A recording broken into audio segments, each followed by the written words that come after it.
Good afternoon. This is Loretta Richardson with the Stone Beach Permaculture broadcast, and I'm here today with Monica Wilde, and she's from Scotland, and it must be very beautiful over there. It is, Loretta. We've just come into the spring, and these are the first 2 weeks of May, which are my favourite time of the year. So everything's beautifully green. The plants, having had a long winter this year, are just bursting to go, and it's a veritable forager's paradise here. And it's my understanding that's one of your hobbies, or that's one of the things that you do over in Scotland, is you're a forager. Could you please explain to our viewers and our listeners what exactly that is? Well, a forager is just basically somebody who spends a lot of time looking for wild food. And that can be plants. From as simple as blackberries, which most people pick when they're children, to other plants like at the moment I'm eating common hogweed shoots and ground elder. Or it can be fungi or even seaweed. So, in your experience, why should somebody start foraging food? Well, there's a multiple of answers to that one. I think a lot of people start just because they're interested in adding different flavours to their diet. So quite often when people first start learning with me, it's about mushrooms because they're interested in chanterelles or porcini. But it very quickly becomes an addiction, and because people find so many other benefits as well as the culinary delights. It's really good for your soul and really good for your health as well. Yes, and you really get to spend some time outside. I'm sure it really gets people connected back to nature. It certainly does. You spend a lot of time outside, in fact, more than you realise, because when you are just walking slowly, looking at the ground, which is where you pretty much find everything apart from what's on the trees and bushes, and noticing everything, because particularly with mushrooms, which can often be the same colour as fall leaves, or you're looking for plants that are amongst other things that are all green, you start to notice tiny detail, and your mind becomes absorbed with that, and you very often lose sense of time. You enter a sort of liminal space where 4 hours you feel just like, half an hour to you, and you're amazed at how much time has actually passed. You feel very relaxed. It's almost like a form of meditation, almost. Yeah, it is. It's a form of sort of meditation where you're not having to punish your monkey mind and try to focus on that still image. You're just sort of reconnecting with everything in the earth. And I think because we've done it for so many hundreds of thousands of years, it really is second nature. So before we get into that meditative state, what would you say are the first steps into foraging? What would you suggest for somebody to start doing before they go foraging? Well, I think the normal precautions for being outside, wear sensible shoes, take something that's going to rain. If you're going on your own, let people know where you're going. Be safe and be prepared. But other than that, just take your mind with you and learn a few simple species to start with. So most people know a few: dandelion, nettle, daisies.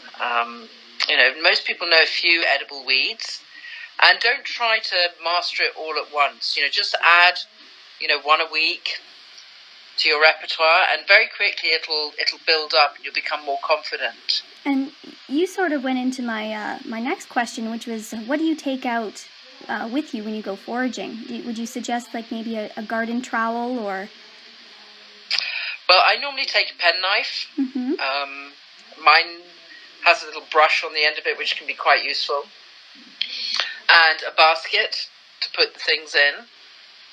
And I'd only take a trowel if I'm going to be on land where I've got permission, because in Scotland here, we have the right to roam. There's no law of trespass. We are very lucky in that we have the right to roam. Unless it's somebody's front yard or a commercial enterprise, if it's farmland or if it's parkland, we have the right to use the countryside. That also brings with the rights you have responsibilities. So you have a responsibility to forage ethically and sustainably. Yes. So where you have the right to roam, you have the right to forage. But one of the things is that you're not allowed to uproot a plant without the landowner's permission. So you'd only take a trowel if you had that permission. And that's because, if everybody went out and uprooted things, then you're going to very quickly decimate the plant population. So you went into learning about a few species. Are there any books that you suggest before you go out and start trekking around for these wild edibles?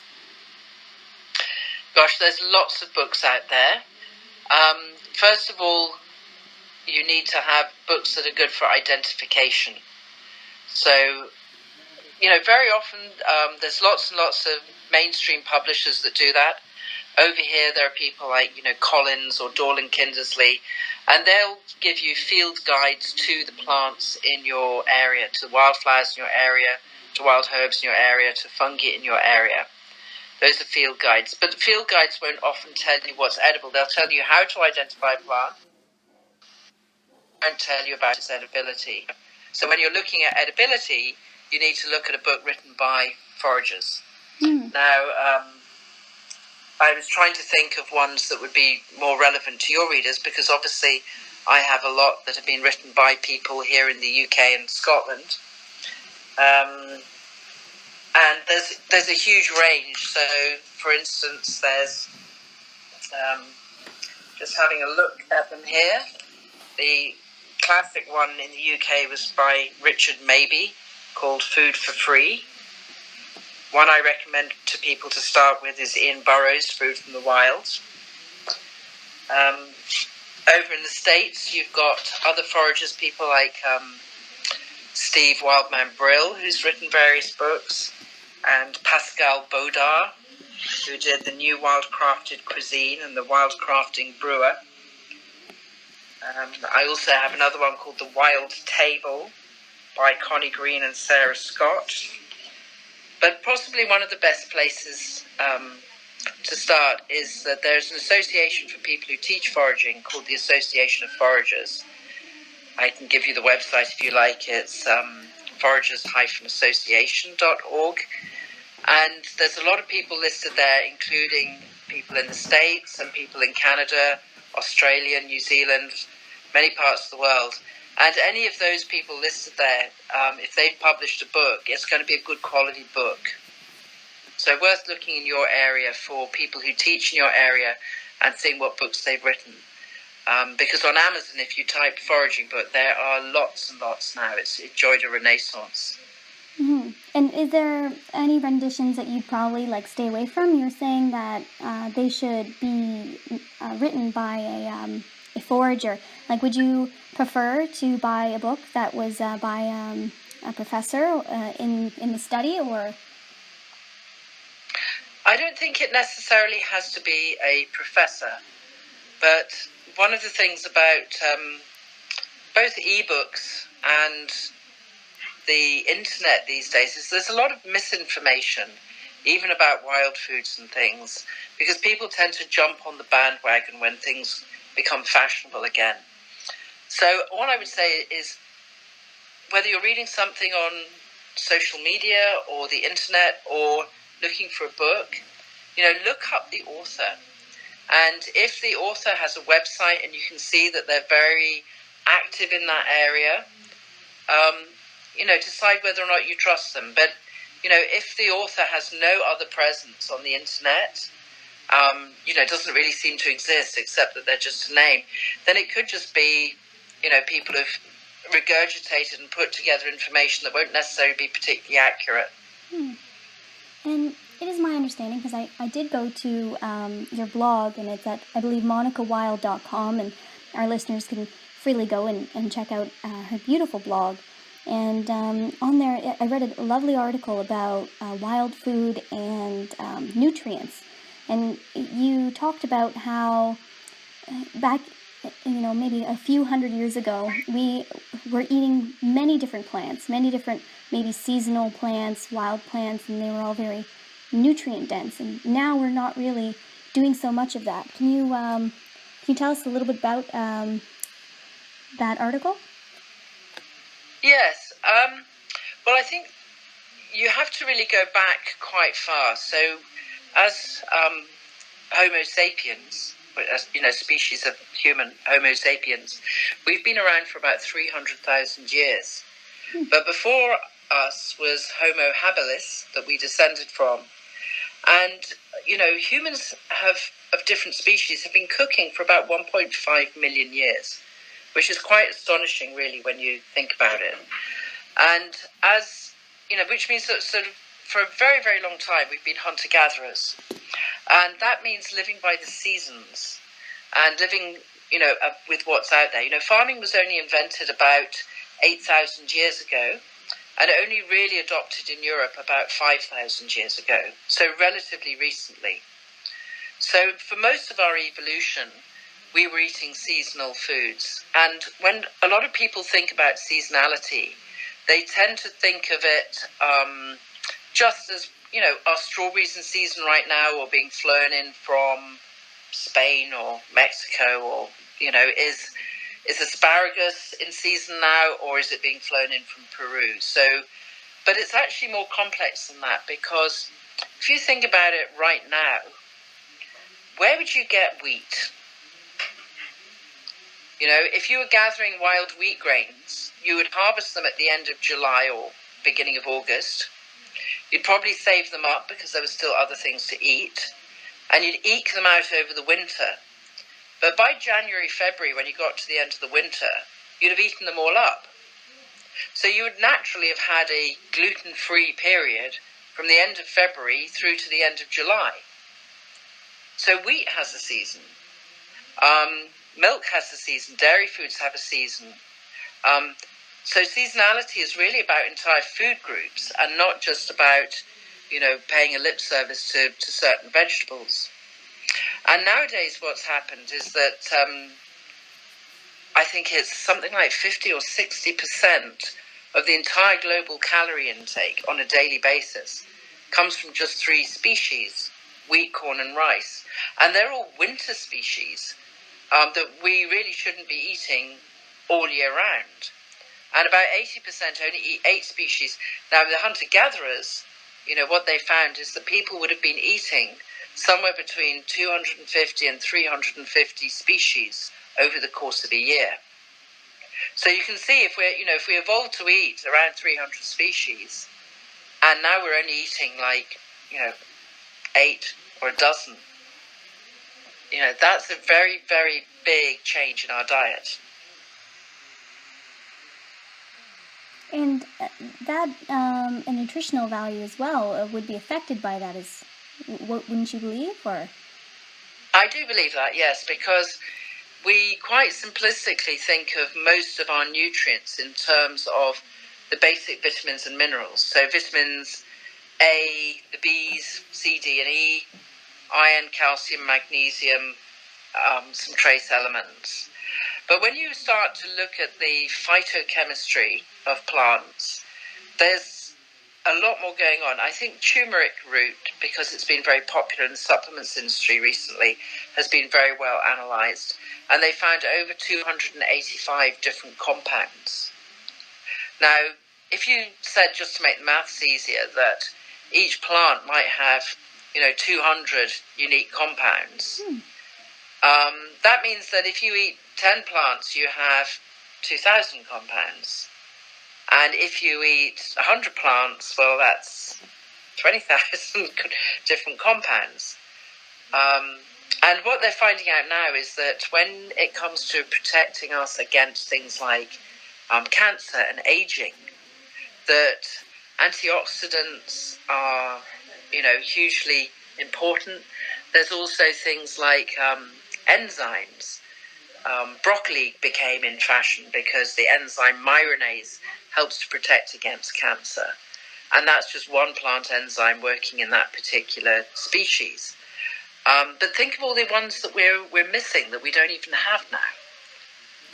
It's a big change. There are also other things, for instance, that we would have eaten a lot of, like, for instance, seaweed. Certainly here in Scotland, at the end of the winter, once the grains had run out, or, once we dug up the last of the roots, the deer by that stage, looking pretty skinny after the winter, have, left the forest to find where the new grasses are coming through. And that would have been a starvation, a hungry time before the land plants came through. And the only way we could have survived was to have moved down to the coast and browsed along the seashore, eating shellfish, eating seaweeds. Seaweeds have their spring several months earlier than the land plants. So, the shellfish and seaweeds are delicious in March, April, May, and, then as soon as it starts to warm up and the land plants take over, then stuff's not so good at the coast. Now, those are also the months at which things like seaweeds are at their peak in iodine and B vitamins, particularly B9, which is folic acid, and B12. Coincidentally, those are also minerals that are absolutely vital to a successful pregnancy and the production of a really healthy baby. Why would something like iodine, which you don't get much of inland, be so critical to human survival? In the first 5 days of pregnancy, a woman's need for iodine triples. If we hadn't been at the seaside in those spring months where, with our pineal gland activated by the new spring sun, we were becoming pregnant. So it's really interesting. I mean, iodine insufficiency is, endemic worldwide. In a lot of countries, they have to supplement with salt. But there are still, huge populations of women who, in particular, just because we're more hormonally complex, who don't have sufficient iodine to sustain, a healthy metabolism. I mean, it's such a big field, and I'd be quite happy to talk for hours on it. Well, we'd love to have you again. It's the interview that you're giving us today is just a wealth of information. It's almost like a waterfall. It's wonderful. But do you think that people in North America and in Europe, because we stopped this spring and summer home location sort of moving around, do you think that we're missing out on the diet that we grew up on, or that we're born to eat, going from inland to coastal? I do. Yes, I do. I mean, people ask me a lot about diet. So, people say, oh, you're a forager, therefore you must follow the paleo diet. Or, oh, you're a forager, therefore you must follow the vegan diet. And what I point out is that, both of those diets are good for particular seasons, but they wouldn't help you all year round. Our diet is meant to change as we move through the year, through the cycle of the year and the cycle of the seasons. And if you do try to, this isn't just a theory of mine. This is if you actually try to live without going to a supermarket and shopping, without eating any processed or imported food. If you try to live just off forage food, you'll learn that for yourself. You have to have variety of diet throughout the year in order to survive. And I understand, going back to foraging and doing it practically in the now, I understand some places it's frowned upon to go foraging. Now, why is that? There's just the laws in the area, and you should just check up on those?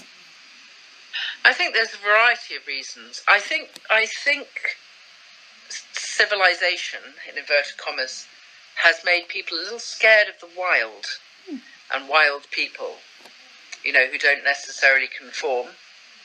So I think there's a certain element of that. People who forage can sometimes be considered, a little bit odd, a little bit on the fringes, maybe a little bit of a hobo, or a witch. Yes, I was going to bring that up. Sometimes in mythology, the healer or the woman with knowledge, it usually tends to live on the outskirts of the town and forest. Yes, I think because when you start to develop a relationship with nature and plants and fungi and a really deep relationship with the natural world, that's where you gravitate to wanting to live. You know, I can't, I'm looking out of my window now across the valley, I can't see another house in sight. Oh, yes. And that's in central Scotland, which isn't very big. I think it's also because, in modern times, land land is considered owned. It's bought and it's owned, and people become very territorial about it. Mm-hmm. So even in their sort of favourite parks and places that they frequent often, the idea of people coming onto it and taking something away that will benefit them, that's free, sometimes causes a certain amount of resentment.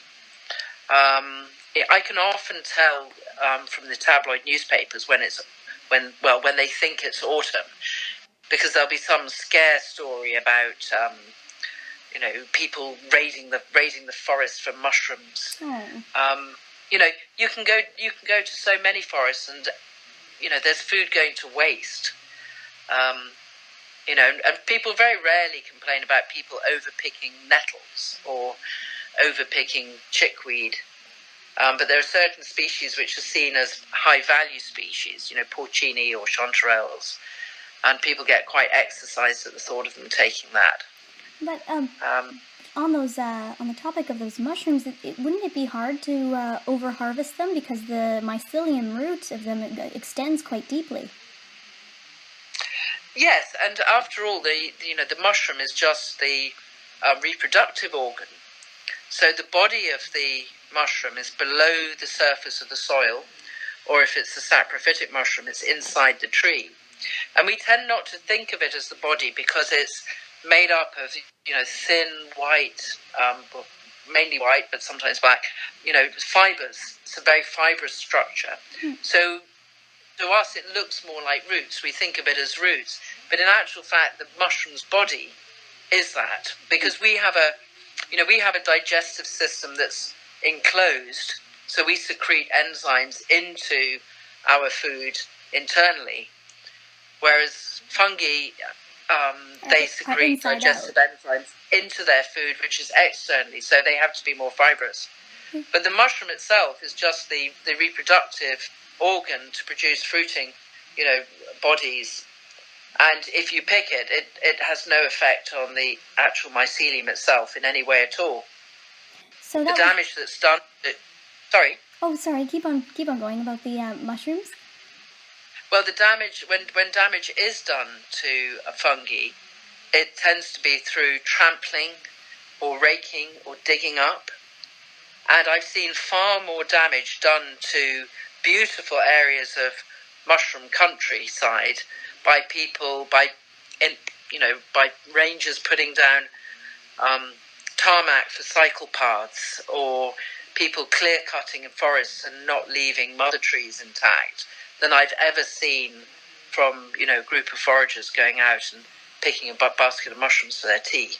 And that came us about, that turns us to our next question, which is how sustainable is foraging? And it's my understanding that you're saying it's quite sustainable.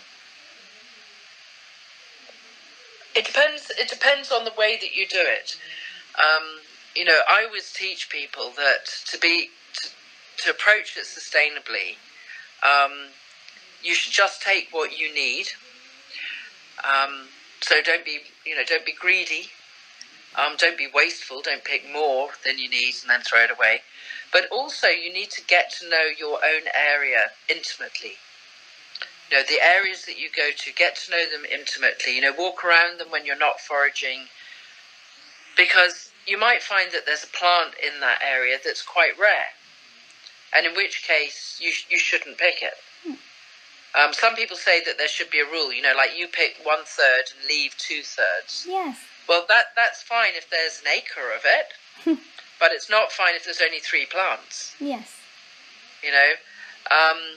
So there aren't really that many hard and fast rules, but you should always approach it ecologically.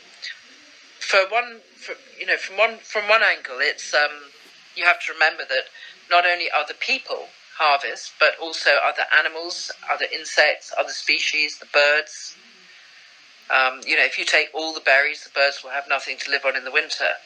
But also, if you destroy the environment by being an unsustainable forager, you won't have anything to come back to next year either. Mm-hmm. So, sustainability in foraging is altruistic. And when people have been taught well about foraging, they become the most ardent stewards for the environment.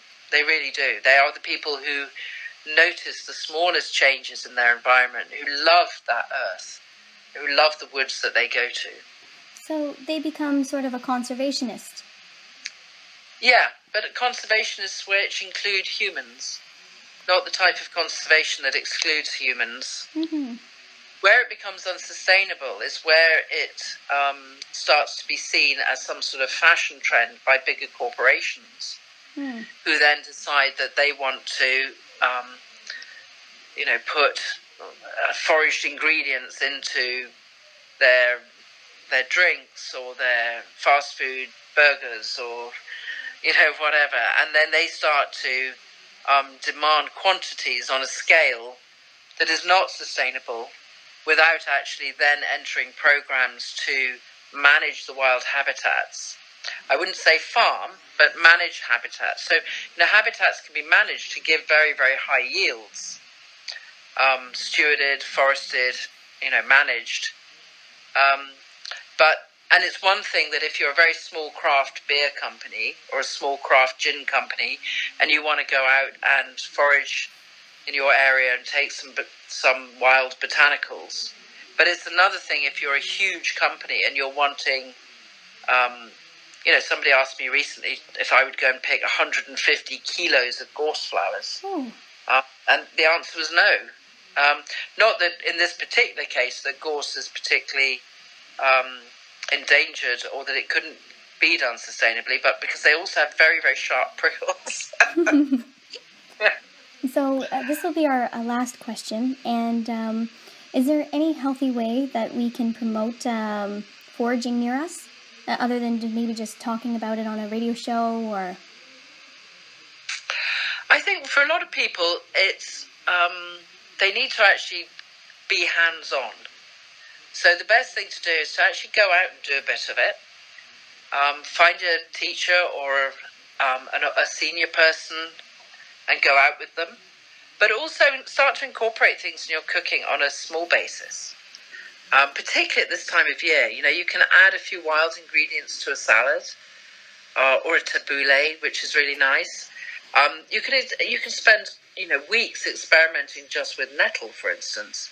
You can do anything with a nettle that you can do with spinach except eat it raw. If you plunged it into boiling water, that immediately renders the sting ineffective.